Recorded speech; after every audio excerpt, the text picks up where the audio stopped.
My name is Ken Babington. I'm the pastor of First Baptist Church of Cocoa Beach, Florida. Next Sunday, I start my 24th year as the pastor of this church.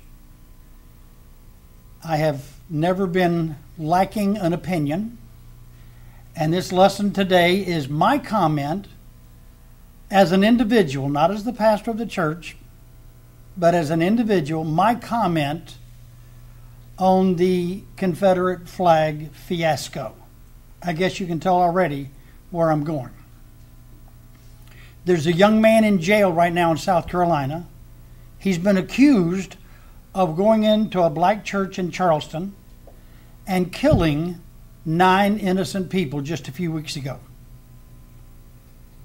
It's been shown that he is a white supremacist, if he's the one who did it. He's still accused. He has not been convicted. His name is Dylan Roof. And I don't want to speak of him as being guilty because that's not the way our court system works it. But it looks like he's the man. He's been accused of it, and the authorities have arrested him, and they say he's the one who did this. And so I doubt if I'm going to mention his name again, but I just wanted it understood in the very beginning that I am not saying that he's guilty, but he has been arrested, and based on evidence that's been presented to the public, he is a white supremacist, segregationist, and it looks like he has been proud of the Confederate flag, and as a direct result of that, the country has gone bonkers on getting rid of the American or the Confederate flag in any avenue possible. It's absurd. From my perspective, it's ridiculous how the country has responded to this. Let's deal, it's not an issue of black or white. It's not an issue of the Confederate flag or the American flag. It is an issue of people and policies. And the Confederate flag is a smokescreen to keep people from dealing with the proper issue of people and policies. I do not want to intentionally be offensive to anyone. I'm going to speak as gently as possible with clear, factual evidence. If you're offended by what I say, get over it, because I'm not going to apologize. What I'm saying is factual, historical, and I can back it up and support what I'm saying. So if you're offended, deal with the reality of the facts, not the messenger. But I'm not intentionally trying to be offensive to anyone. There is a race problem in America. I'll go on record right in the beginning. There is a racial problem in America. I watched the movie Dave, one of my favorite movies. At the end of the movie Dave acting as the president, stands in front of Congress and has a wealth of information to confirm that the president, and he was pretending to be the president, speaking as if he were the president. He said, all of these facts that the media is talking about are real. I've done these criminal things. And that's not the way the movie ended, but that was kind of a highlight of the movie. Dave, acting as the president, responded to the media and said, these things are indeed factual. We do have a race problem in America, but the race problem is not the Confederate flag. It is people and policies that have created the racial problems we have in America in 2015. We have problems, we have unrest, we have racial tension in America. We have all three: problems, unrest, racial tension in America. However, none of these are attributed to the Confederate flag in reality. Every one of them have their roots in people and policies. So when we're dealing with the Confederate flag, we're fighting the wrong battle. We need to stand against the people and the policies that are behind it. President Obama, Van Jones, and Eric Holder have contributed to the racial problems in America. When the president spoke out on behalf of his professor friend, the reality came out later that he was wrong with his facts. When the president spoke about Trayvon Martin, the facts proved him wrong. When the president and Eric Holder and others spoke about Ferguson, the facts proved them to be wrong. And by proving them to be wrong, what they said incited more problems, more tension, more unrest on a racial perspective. But it started long before those men. The people and the policy started many years before those comments were made. We do have white racists in America today. But the problem started long before white racists in America alive today. The problem is not the Confederate flag, it's the policies and the people. The Confederate flag, when it's flown today, some people just look at it as I'm from the South and I fly the Confederate flag. Some people say it's a redneck flag. You got to be a redneck to fly the Confederate flag. Some people talk about the Confederate States of America when they fly the Confederate flag. Rarely. Rarely ever. But rarely ever is the Confederate flag linked to hatred. In this issue, in the death of 9 innocent people in Charleston, the man had his picture taken by a Confederate flag. And everybody's equating what he did with the Confederate flag, when in reality, it goes back to people and policies. And I'm going to get to that. Recently, in preparation for this lesson, I did an online search of, first of all, I looked on the computer and I said, I want to find white-only organizations. So the computer came up with segregationists, supremacists, Nazis, socialists. Every one of these were hate groups, and there weren't very many.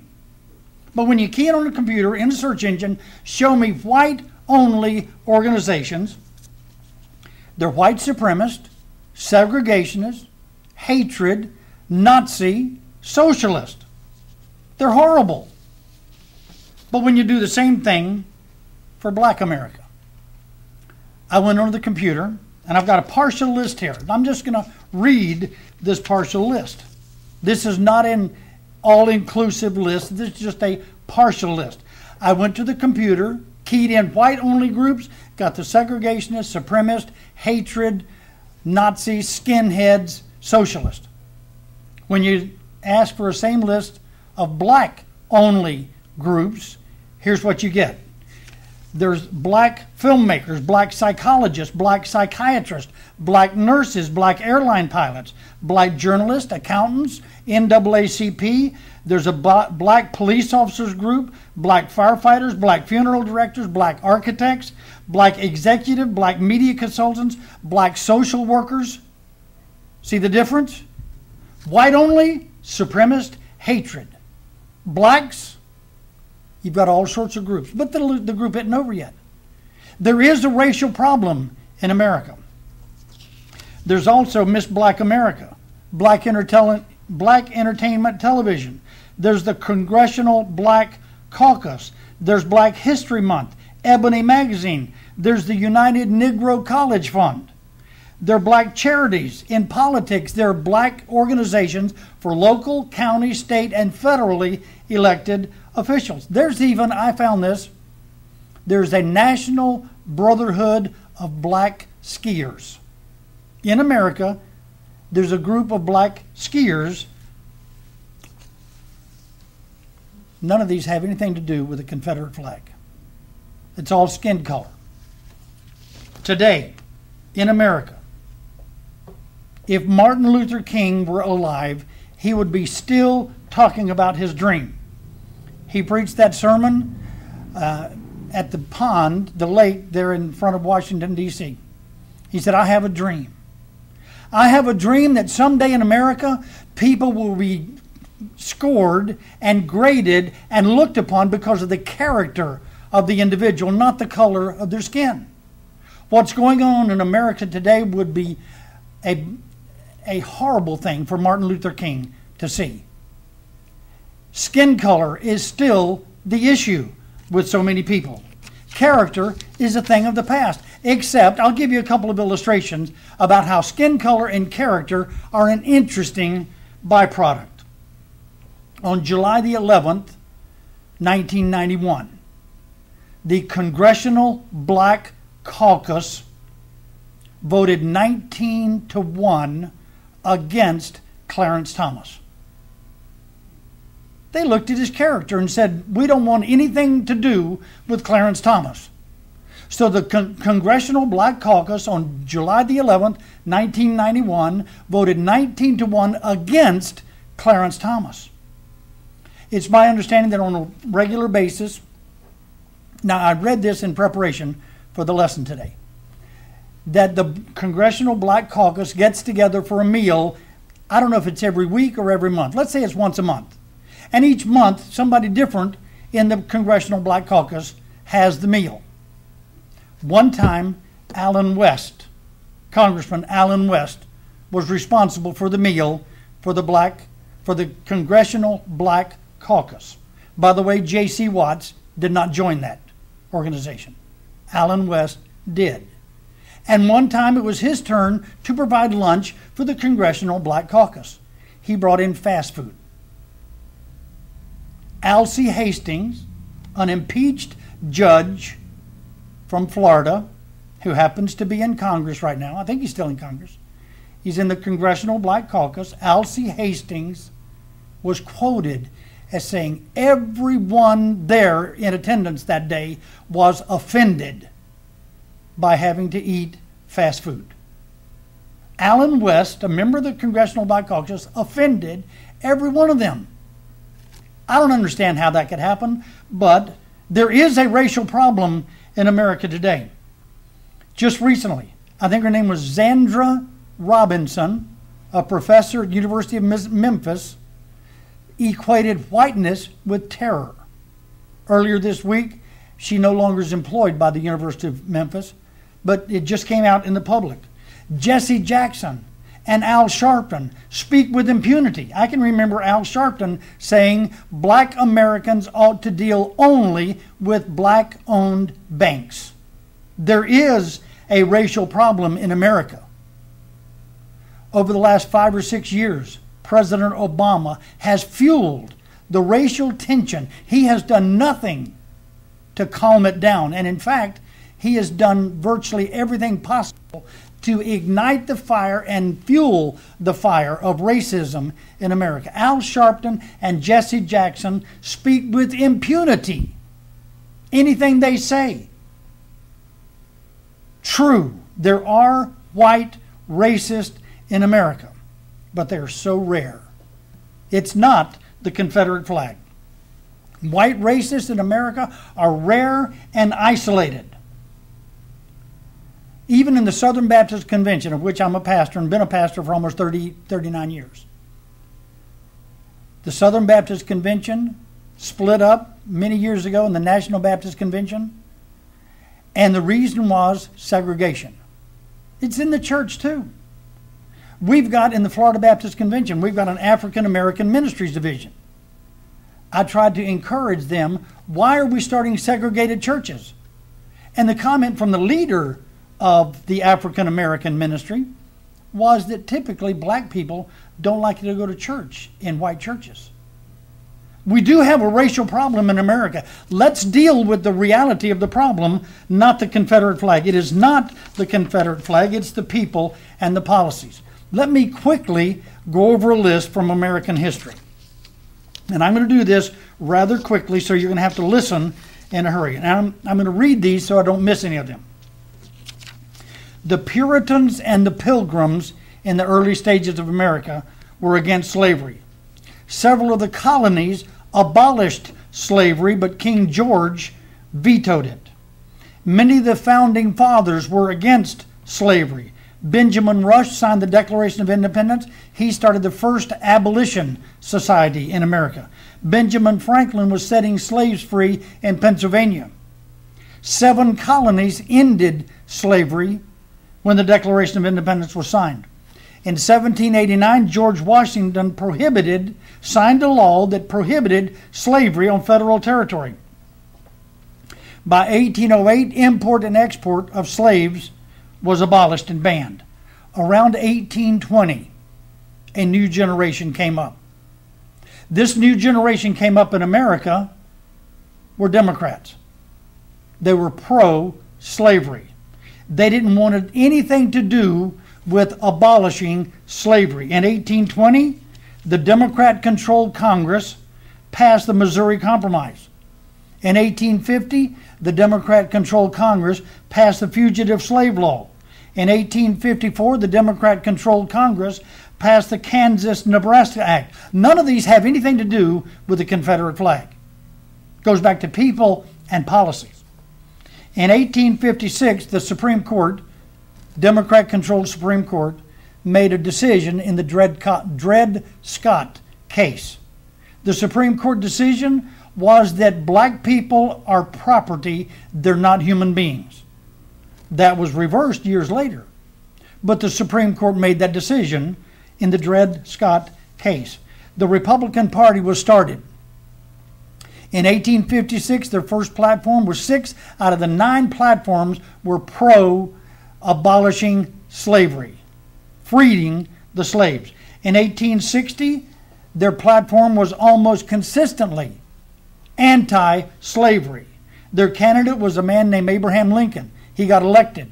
In 1862, they abolished slavery in D.C. By 1863, the Emancipation Proclamation. By 1865, the 13th Amendment was approved. 1868, the 14th Amendment. 1870, the 15th Amendment. Against slavery and allowing black people to vote. Republican-controlled Congress. The Democrats were not happy. So around 1860, they started what's called the Confederate States of America. They did not like black people being set free. So the Democrats wanted to do something about that. So they started the Confederate States of America, and they had a flag design that looks like the Confederate flag that we see today. The flag is not the problem. The problem is the people and the policies behind them. The Democrats opposed freedom for slaves. The Democrats started the KKK. The Democrats passed Jim Crow laws against black people. The Democrats considered the 13th, 14th, and 15th Amendment as null and void. The Democrats began lynching black people. And the Democrats voted against every anti-lynching law or bill that was presented. They passed votes against black people voting. By 1896, the majority of elected Democrats voted opposed to all 24 civil rights bills before Congress. Fast forward to 1948, Democrat Harry Truman wanted to write some civil rights laws. He was opposed by his own party. He was anti-slavery. His party was not. The party leaders met in Florida. The governors met. The Democrat governors met in Florida, and they made a decision. In 1948, the Democrats started what's called the Dixiecrat Party. They got Strom Thurmond to be their candidate, and they ran him against Harry Truman. The Democrats are the people presenting the policies that have created the problem that we have in the racial tension in America today. It's not the Confederate flag. 1964, the Civil Rights Act was passed. A Democrat-controlled Congress. The majority of Democrats voted against it. The majority of Republicans voted for it. So the minority Republicans literally passed the Civil Rights Act in America in 1964. 1965, the Voting Rights Act, Democrat-controlled House and Senate, voted against it. The majority of the minority party voted for it, and just enough of the Democrats voted for it so that it passed. The Confederate flag is not the problem in America. The problem is people and the policies they're presenting, and the people and the policies are from Democrats. I'm saying that without any reservation, Democrats. Over the last 239 years, no bill has ever been presented by a Democrat. No majority vote has ever taken place by a Democrat. No effort, I'm saying this and I'm speaking with authority, If I'm wrong, I'd love to know about it. But no bill has ever been presented. No majority vote has ever taken place by the Democrats. I say that no effort at all has ever been made by Democrats to uplift black Americans, to encourage work ethics in black America, and to encourage entrepreneurial spirit by the black Americans that are alive today. I don't think there's ever been any Democrat-sponsored, supported, endorsed vote to uplift black Americans. Instead, Democrats are constantly wanting to make you, not just blacks, but all Americans. Democrats are constantly wanting to make us as victims. We need the government help. We need food stamps. We need Medicaid. We need unemployment. We need the Social Security today. They're wanting victims to fall under the people and the policies that hold us as slaves to them. That's the problem. It's not the Confederate flag. It's the people and the policies who want to enslave people to their political agenda. Let me present the problem and the solution very quickly. First of all, the problem. It's not the Confederate flag. The problem in America is the racial unrest and tension that's created by people and policies. They want to hold you back. They want you to be dependent on them. They don't want to pass any laws that uplift and encourage black people to succeed. Illegal immigrants take jobs away from hardworking Americans. Abortion kills babies before they're even born. The result of these people and their policies, well, let's just take a look at a couple of them. Look at California. Look at New York City, Baltimore, Ferguson, Chicago. The policy result of the people called Democrats has left America in shambles. They want to enslave people. Here's the solution. The typical black family is just like the typical white family in America. You're family oriented. You've got good work ethics. You're pro-life. You're active in a church. And you want to leave a solid legacy for the next generation. That's America. Black, white makes no difference. We are one nation, united together under the gospel and the flag of the Lord Jesus Christ as a nation. That's the way we were founded. And skin color makes no difference. Black Americans and white Americans are alike. Family oriented. Good work ethics. Active in a church. Wanting to leave behind a legacy. And pro-life. That's America. Skin color makes no difference. So the solution is not to ban the Confederate flag. The solution is to fight against the people and the policies that want to enslave America. And I'm going to give you 6 things quickly. Number 1, get serious about your legacy. Black or white makes no difference. Get serious about the legacy you want to leave behind. Stand against the people and the policies, not a flag issue. Getting rid of the Confederate flag is not going to solve the issue of the problem with the people and the policies. Number 3, refuse to be a victim. Number 4, stand up for character in your life and in your family's life and in your community and in your church and in your business. Stand up for character, work ethics. Set the example as a good employee, as a good business owner. Provide good work ethics for others to follow. Forget the flag. Deal with the issue. The issue is people and policies. And may I say to black Americans and Americans, never quit, never back down, never surrender.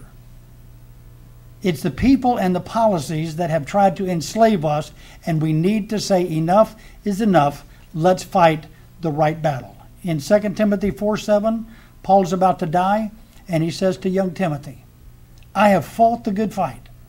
My race is over. I'm ready to die.